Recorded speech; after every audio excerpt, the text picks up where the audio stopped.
வணக்கம். நம்ம மெமரி பவரோட முழு திறனையும் வெளிக்கொண்டு வர நீங்க ரெடியா?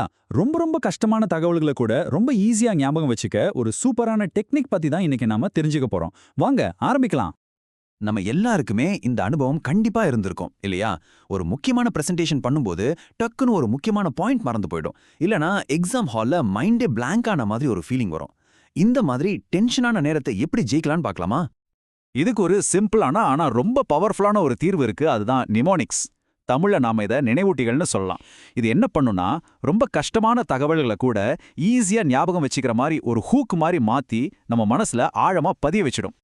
சரி, இன்னைக்கு நாம என்னென்ன பார்க்க போறோம்னா, முதல்ல ஞாபகம் வச்சுக்கிற கலைய பத்தி ஒரு சின்ன அறிமுகம். அதுக்கப்புறம் 3 முக்கியமான டூல் கிட்ஸ பத்தி பார்க்க போறோம். வார்த்தைகளையும் எழுத்துக்களையும் வச்சு மேஜிக் பண்றது, சவுண்ட் அண்ட் ரிதம் யூஸ் பண்றது, அப்புறம் நம்ம கற்பனையே யூஸ் பண்றது. கடைசியா இது எல்லாத்தையும் எப்படி ஒன்னா சேர்த்து யூஸ் பண்றதுன்னு பார்க்கலாம். சரி, வாங்க நம்மளோட முதல் டூல் கிட்குள்ள போகலாம். அதாவது வார்த்தைகளையும் எழுத்துக்களையும் வச்சு எப்படி நம்ம மெமரியை ஷார்ப்பாக்கலாம்னு பார்க்கலாம். இதோட கான்செப்ட் ரொம்பவே சிம்பிள். ஒரு பெரிய லிஸ்ட் இருக்குன்னு வச்சுக்கோங்க. அதை அப்படியே ஞாபகம் வச்சுக்க கஷ்டமா இருக்கும். அதுக்கு பதிலா அந்த லிஸ்ட்ல இருக்கிற ஒவ்வொரு வார்த்தையோட முதல் எழுத்தை மட்டும் எடுத்து ஒரு புது ஈஸியான வார்த்தையாவோ இல்ல ஒரு வாக்கியமாவோ மாத்திடுறது தான் இந்த டெக்னிக். இதுக்கு ஒரு கிளாசிக் எக்ஸாம்பிள் இருக்கு. வானவில்ல இருக்கிற 7 கலர்ஸையும் வரிசையா ஞாபகம் வச்சுக்க நம்ம ROYGBIV அப்படிங்கிற இந்த பேரை மட்டும் ஞாபகம் வச்சுக்கிட்டா போதும். பாத்தீங்களா? ஒவ்வொரு எழுத்தும் ஒரு கலரை குறிக்குது.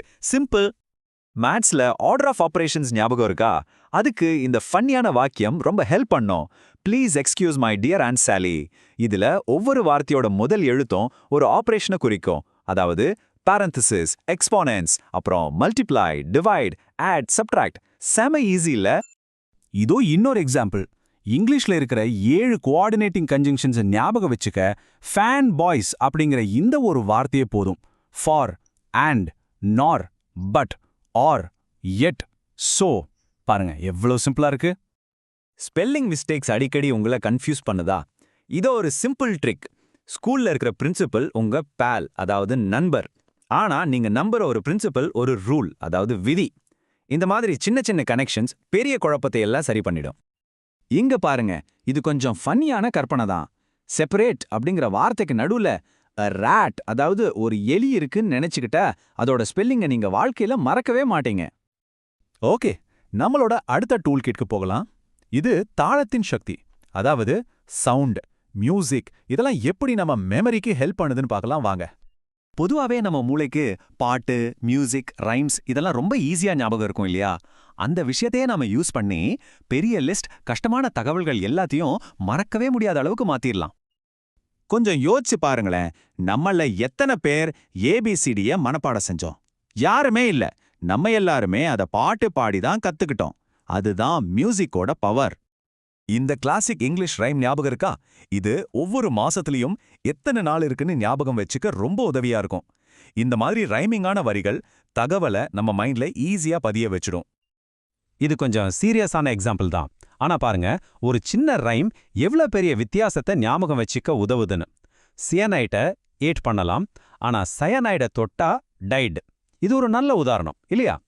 சரி, நம்மளோட கடைசி ஆனா ரொம்ப கிரியேட்டிவான டூல் கிட்டுக்கு வந்தாச்சு. மனக்கண் முறை. நம்ம கற்பனையை யூஸ் பண்ணி எப்படி ஒரு மெமரி பேலஸையை உருவாக்கலான்னு பார்க்கலாம் வாங்க. இந்த டெக்னிக் எப்படி ஒர்க் ஆகுதுன்னா, புதுசா கத்துக்கிற விஷயத்த நமக்கு ஏற்கனவே தெரிஞ்ச விஷயத்தோட கனெக்ட் பண்ணிடும். இல்லனா மனசுக்குள்ளேயே ஒரு தெளிவான பிரகாசமான படத்தை உருவாக்கும். ஏன்னா வார்த்தைகளை விட படங்களை நம்ம மூளை ரொம்ப வேகமா ப்ராசஸ் பண்ணும். இந்த எக்ஸாம்பிள பாருங்க. இது ரொம்ப சிம்பிள். ஒரு பாக்டீரியன் ஒட்டகத்தோட முதுகு பி மாதிரி 2 திமிலோட இருக்கும். அதே மாதிரி ட்ரோமிடேரி ஒட்டகத்தோட முதுகு டி மாதிரி ஒரே திமிலோட இருக்கும். பாருங்க, எழுத்துக்கும் படத்துக்கும் உள்ள கனெக்ஷன். இது கண்டிப்பா மறக்கவே மறக்காது. இங்க பாருங்க, ஒரு வார்த்தைக்குள்ளேயே இருக்கிற ஒரு எழுத்த நாம ஞாபகம் வச்சுக்க வேண்டிய விஷயத்தோட எப்படி கனெக்ட் பண்ணலான்னு. குளோப்ல இருக்கிற லாஞ்சிடியூட் கோடுகள் நார்த்ல இருந்து சவுத்துக்கு போகும். இதை ஞாபகம் வச்சுக்க லாஞ்சிடியூட்ல வர்ற எண் உங்களுக்கு நார்த்தை ஞாபகப்படுத்தும். சிம்பிள். நீங்க நோட்ஸ் எடுக்கிற ஸ்டைல் கூட ஒரு நிமோனிக் தான். உதாரணத்துக்கு, இந்த கார்னல் சிஸ்டம் மாதிரி நோட்ஸை பிரித்து எழுதும்போது முக்கியமான பாயிண்ட்ஸை புரிஞ்சுக்கிறதும் அப்புறமா அதை ஞாபகப்படுத்தி பார்க்கறதும் ரொம்ப ஈஸியாகிடும்.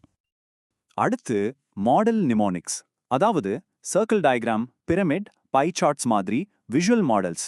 ஒரு கஷ்டமான விஷயத்த இந்த மாதிரி படமா பார்க்கும்போது அதை புரிஞ்சுக்கிறதும் ஞாபகம் வச்சுக்கிறதும் ரொம்ப ஈஸி. இது ஒரு மைண்ட் மேப் மாதிரி வேலை செய்யும். சரி, இப்ப நாம பார்த்த இந்த எல்லா டூல்ஸையும் ஒன்னா சேர்த்து உங்க மெமரி டூல் கிட்ல வச்சுக்கலாம். இது ஒவ்வொன்றுமே தனித்தனியா ரொம்ப பவர்ஃபுல். ஆனா இதெல்லாம் ஒன்னா சேரும்போது உங்க லேர்னிங் கெப்பாசிட்டி பல மடங்கு அதிகமாகும் பாருங்க. ஸோ நிமோனிக்ஸ் அப்படிங்கிறது வெறும் ட்ரிக்ஸ் கிடையாது, அது ஒரு கிரியேட்டிவான வழி. ரொம்ப போரிங்கான கஷ்டமான டேட்டாவை கூட நம்ம மூளைக்கு பிடிச்ச மாதிரி கதையாவோ பாட்டாவோ இல்ல படமாவோ மாத்தி கொடுக்குது. அவ்வளவுதான் விஷயம். இப்போ உங்க டர்ன்.